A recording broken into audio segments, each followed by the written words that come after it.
दोस्तों आए दिन मेरे पास में पति लोगों की तरफ से ये सवाल आते रहते हैं कि सर पत्नी की तरफ से, पत्नी के घर वालों की तरफ से एक मोटी रकम की हमसे डिमांड की जा रही है कि इतना पैसा आप हमें दे दो तब तो हम सेटलमेंट कर लेंगे, इन सारे केसों को हम वापस ले लेंगे, अन्यथा इन किसी भी केस को हम वापस नहीं लेंगे, आपके ऊपर चला के रखेंगे, आपको पूरी तरह से हम परेशान कर देंगे। और यहाँ पे बहुत से पतियों के ये भी सवाल आते हैं कि सर हमें पत्नी को मेंटेनेंस देना चाहिए फिर नहीं देना चाहिए। तो आज के वीडियो के अंदर ये सारा सब कुछ मैं क्लियर करने वाला हूँ। वीडियो बहुत ही महत्वपूर्ण है, इसलिए आपको करना क्या है, वीडियो को बिल्कुल अंत तक देखना है, तभी पूरी जानकारी समझ में आएगी। और ये आपका अपना चैनल है, इसको अगर आप अभी तक सब्सक्राइब नहीं करे हैं तो पहले आप इसको सब्सक्राइब कर दीजिए और साथ में बेल आइकन को भी दबा दीजिए। तो चलिए शुरू करते हैं। तो वेलकम दोस्तों, मैं हूँ आपका अपना एडवोकेट जितेंद्र। दोस्तों ऐसी पत्नी को न तो आपको सेटलमेंट के नाम पे एक भी रुपया देना है और नहीं ऐसी पत्नी को आपको एक भी रुपया मेंटेनेंस का देना है। तो ये कौन सी पत्नी है जिसको आपको पैसा देने से बचना है, आपके पैसे को अपने पास में ही रखना है, कोई भी टेंशन आपको नहीं लेनी है, कुछ भी आपका नहीं बिगड़ने वाला है। तो यहाँ पे मैं डिटेल के अंदर जानकारी आपको समझाने वाला हूँ। दोस्तों कई पत्नी ऐसी होती है कि शादी के 2 दिन नहीं होते हैं, 4 दिन नहीं होते हैं, 1 महीना नहीं होता है, 2 महीना नहीं होता है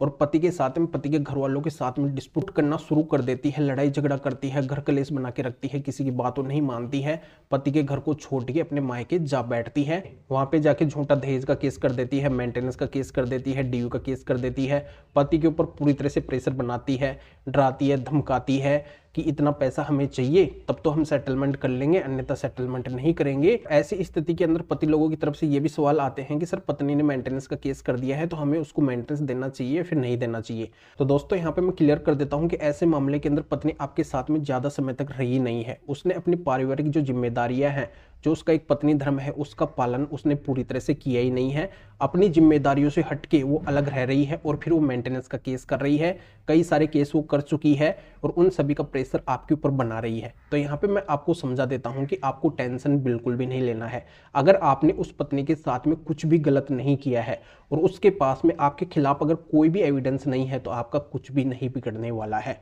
वो आपको झूठे केस में किसी भी तरीके की कोई भी पनिशमेंट नहीं दिलवा सकती है, क्योंकि आपको अच्छे से पता होगा कोर्ट जो भी रिजल्ट देती है, जो भी ऑर्डर करती है, वो एविडेंस के बेस पे करती है, सबूतों के आधार पे करती है। जब आपके खिलाफ पत्नी के पास में सबूत नहीं होंगे तो आपके खिलाफ कोई भी ऑर्डर नहीं हो सकता है, आपको किसी भी तरीके की कोई भी पनिशमेंट नहीं मिल सकती है। तो आपके ऊपर अगर प्रेशर बनाया जा रहा है कि आप हमें ये मोटी रकम दे दो तब तो हम इन केसों को हटा लेंगे, अन्यथा आपकी जिंदगी बर्बाद कर देंगे, तो आपको बिल्कुल भी नहीं घबराना है। आप अगर उसको कुछ भी पैसा नहीं देना चाहते हैं तो आपको कुछ भी देने की जरूरत नहीं है, न तो आपको सेटलमेंट के नाम पे एक भी रुपया देना है और नहीं आपको कोई भी मेंटेनेंस नहीं देना है, क्योंकि यहाँ पे उसने केवल केस डाला है, केस का ऑर्डर नहीं हुआ है। दोस्तों आपको क्या करना है, पत्नी के द्वारा किए हुए हर एक केस के अंदर ये बोलना है कि पत्नी ये जितने भी आरोप लगा रही है तो इनको पत्नी साबित करे, क्योंकि हमने तो इसके साथ में गलत किया ही नहीं है। तो इससे क्या होगा, पत्नी के ऊपर ही एक प्रेशर आ जाएगा। तो आपको क्या करना है, हर एक केस के अंदर मजबूती से बात रखनी है। फिर भी अगर कोर्ट के द्वारा आपके ऊपर मेंटेनेंस लगा दिया जाता है तो उस ऑर्डर को भी आप ऊपर वाले कोर्ट के अंदर चैलेंज कर सकते हैं, फिर वहां पे आप मजबूती से बात रख सकते हैं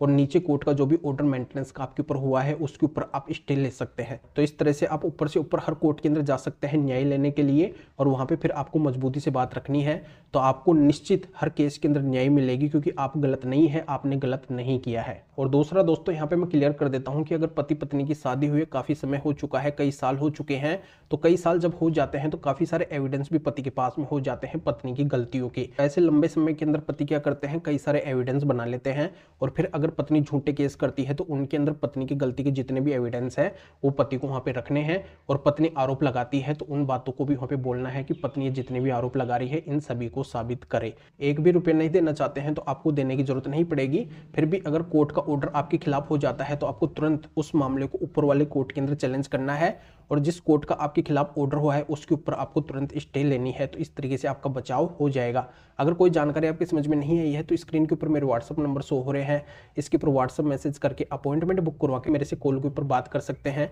अपनी किसी भी तरीके की कोई भी कानूनी समस्या है तो उसका समाधान मेरे से जान सकते हैं। तो अभी आपको करना क्या है, वीडियो को लाइक करना है और शेयर भी करना है जो और लोगों तक जानकारी पहुंच सके। तो वीडियो देखने के लिए आप सभी का बहुत बहुत धन्यवाद।